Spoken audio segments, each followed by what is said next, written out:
Баршаңызға қайырлы күн достар, каналыма қош келдіңіздер. Бүгін сіздермен бірге үй жағдайында сгущенка дайындайтын боламыз. Ол үшін біз 1 литр сүтке 200 грамм қант салып, жақсылап араластырамыз. Менде қолдың сүті, дүкеннің сүті де жарай береді.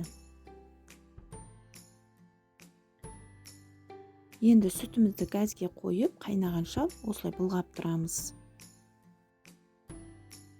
Енді газымыздың астын жай отқа қойып, 1 сағат көлемінде қайнатамыз. Менде 1 сағат өтті, бірақ сүтіміз әлі сұйықтау. Әлі де қайната береміз, сүтіміз қоюланғанша. Тағы жарты сағат қайнатқаннан соң осындай сүтіміз қоюланды. Енді осылай араластырып болған соң газымыздан алсақ болады.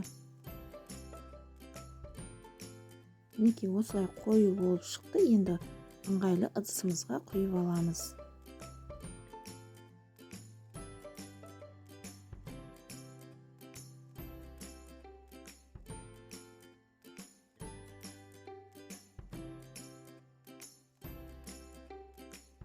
Сгущенкамыз әлі де сұйық, енді осыны холодильникке 1 сағатқа қойыңыздар.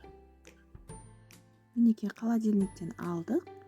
Сгущенкамыз қою әдемі болып шықты. Осы рецептпен жасап көріңіздер, үй жағдайында ешқандай қоспасы жоқ. Назарларыңызға рахмет, ас болсын.